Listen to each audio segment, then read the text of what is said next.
औज़ुबिल्लाहिमिनश्शैतानिर्रजीम बिस्मिल्लाहिर्रहमानिर्रहीम। सीखो बोलो यूट्यूब चैनल और फेसबुक पेज के साथ मोहम्मद सकलान सरकानी हाजिर खिदमत हूँ। ये हमारी सीरीज़ की नवीं कड़ी है, ये 9th बिट है हमारा। बिट नंबर 5 में हमने कॉन्सोनेंट्स को तफसीलन देखा था बुनियादी तौर पर कि कॉन्सोनेंट्स क्या हैं, कैसे आवाज़ें पैदा करते हैं, कॉन्सोनेंट ब्लेंड्स क्या हैं और कॉन्सोनेंट डायग्राफ्स और दूसरी हालत में ये कैसे होते हैं।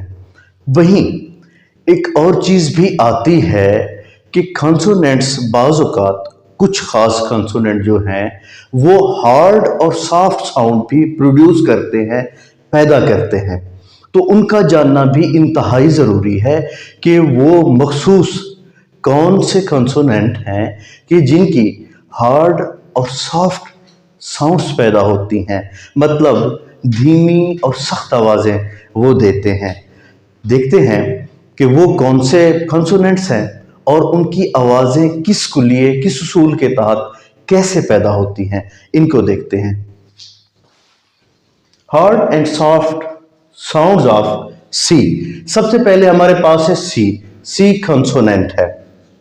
सी दो तरह की आवाज़ें पैदा करता है, हार्ड भी और सॉफ्ट भी। इसकी हार्ड जो साउंड है, सख्त आवाज़ जो है वो काफ की सूरत में आती है, और इसकी सॉफ्ट साउंड जो है मतलब धीमी आवाज़ जो है वो सीन की सूरत में आती है।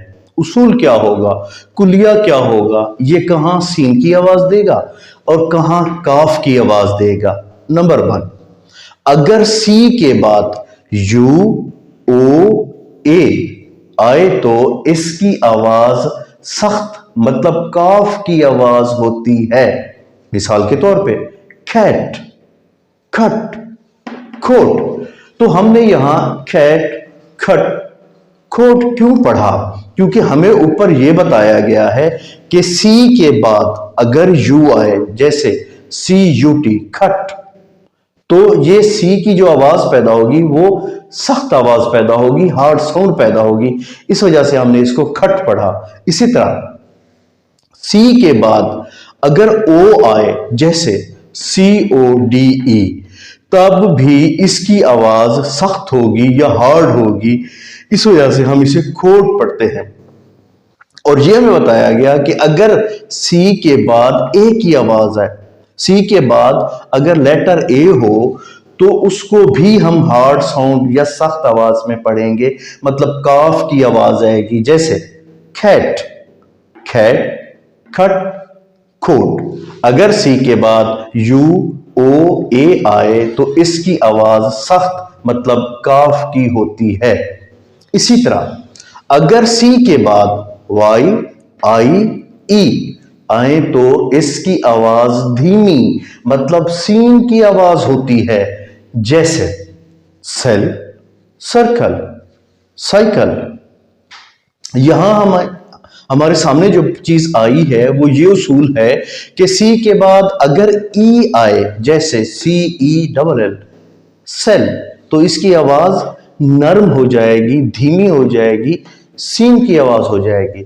इसी तरह अगर सी के बाद आई आए, जैसे यहां सर्कल में, तब भी सी की आवाज सीन की आवाज आ जाएगी, नरम आवाज पैदा होगी, धीमी आवाज पैदा होगी, सॉफ्ट साउंड पैदा होगी।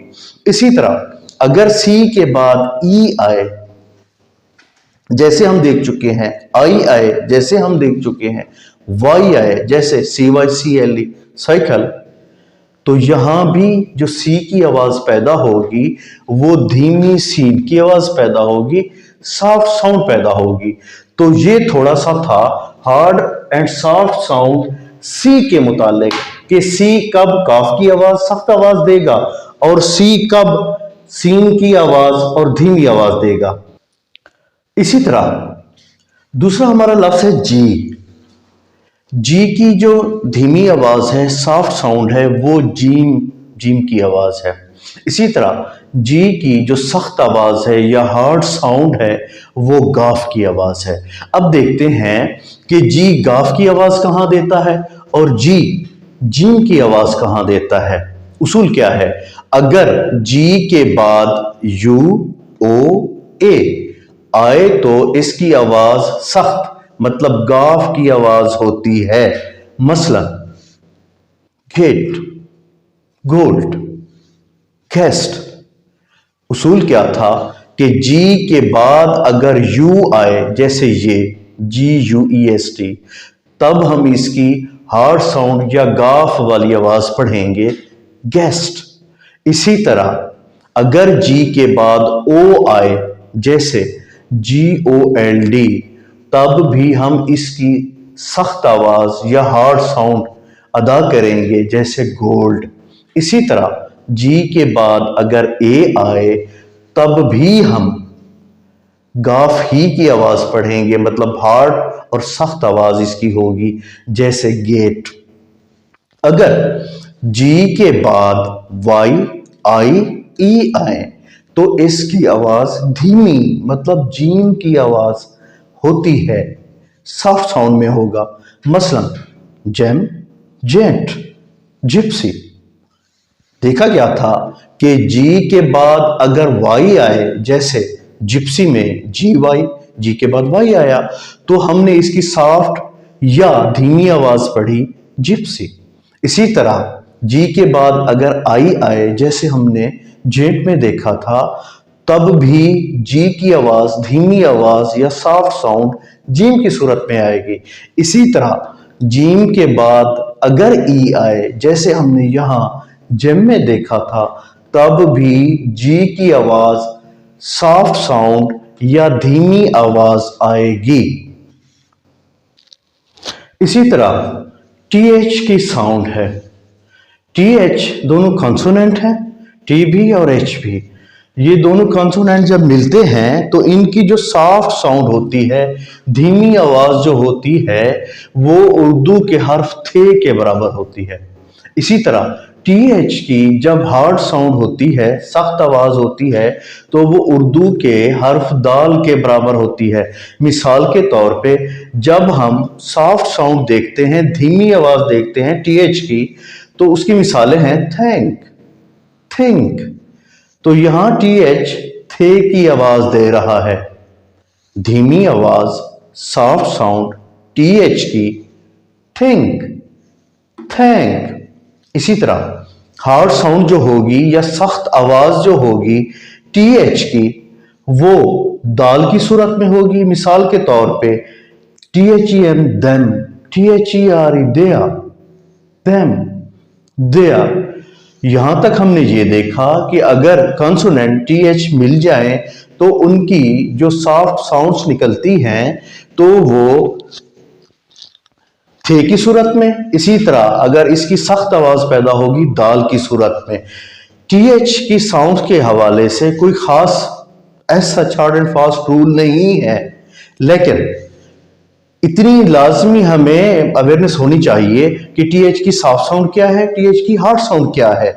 अच्छा, इसमें बिलखुसूस मैं लाजमी बताना चाहूंगा कि एक लफ्ज हम पढ़ते हैं THE, दी, हार्ड साउंड के साथ, लेकिन इसका तलफ़ुज़ फिर आगे हो जाता है, इसको दी भी पढ़ा जाता है, इसको दा भी पढ़ा जाता है। इस हवाले से हमें नहीं पता होता कि हम इसको दी कब पढ़ें और इसको दा कब पढ़ें। तो इस हवाले से ये उसूल लाज़मी मद्देनजर रखिए कि अगर दी के बाद जो लफ्ज आ रहा है वो वावल साउंड से शुरू हो रहा हो, वावल साउंड से शुरू हो रहा हो, तो इसे दी पढ़ेंगे, और अगर लफ्ज कॉन्सोनेंट साउंड से शुरू हो तो दा पढ़ेंगे। मिसाल के तौर पे ये हमने देखा है THE के बाद न्यूज लिखा हुआ है, एन कॉन्सोनेंट है, तो अब हम इसे यहां क्या पढ़ेंगे, दी या दा। ऊपर हम देख चुके हैं कि अगर दी के बाद कॉन्सोनेंट साउंड हो तो इसको हम दा पढ़ेंगे, मतलब इसको हम पढ़ेंगे द न्यूज, द न्यूज। इसी तरह THEEND लिखा हुआ है, पहले ये THE लिखा हुआ है, उसके बाद एंड लिखा हुआ है, यहां हम क्या पढ़ेंगे, दी या दा। जी बिल्कुल, ऊपर लिखा हुआ है कि अगर दी के बाद आने वाला लफ्ज, ये जो लफ्ज है एंड, ये अगर वावल साउंड से शुरू हो, जैसे ई से शुरू हो रहा है, अलिफ की आवाज है, इसकी वावल साउंड है, तो वहां हम इसे दी पढ़ेंगे। अब यहां इसको द एंड नहीं कहेंगे बल्कि दी एंड कहेंगे। The news, the and. मतलब ये है कि दी के बाद अगर आने वाला लफ्ज कॉन्सोनेंट साउंड से शुरू हो रहा हो तब हम दी का तलफ्फुज दा करेंगे। अगर आने वाला लफ्ज वावल साउंड से शुरू हो रहा हो तब इस THE को हम दी पढ़ेंगे। मतलब द न्यूज, दी न्यूज। अब तक हम देख रहे थे कि मुख्तलिफ कॉन्सोनेंट जैसे सी, जी हमने देखा, फिर TH हमने देखा कि इनकी मुख्तलिफ हार्ड और सॉफ्ट साउंड्स क्या होती हैं, कैसे होती हैं, किन उसूल के ताबे होती हैं। बिलखुसूस एक आम सा लफ्ज, एक कॉमन लफ्ज रूटीन में जो हम बोलते हैं वो THE है कि दी, उसको कब दी पढ़ा जाता है, उसको कब दा पढ़ा जाता है। सादा सा उसूल कि अगर THE के बाद वावल साउंड हो तो इसको हम दी पढ़ेंगे। THE के बाद अगर कॉन्सोनेंट साउंड हो तो इसको हम दा पढ़ेंगे। अब तक के लिए इतना ही। अगर डिस्कशन अच्छी लगी हो तो लाइक कीजिए, चैनल को सब्सक्राइब कीजिए, दोस्तों के साथ शेयर कीजिए, बेल का बटन लाजमी दबाइए। अगले बिट के साथ इंशाल्लाह हाजिर होऊंगा। अस्सलाम वालेकुम वरहमतुल्लाहि वबरकातुहू।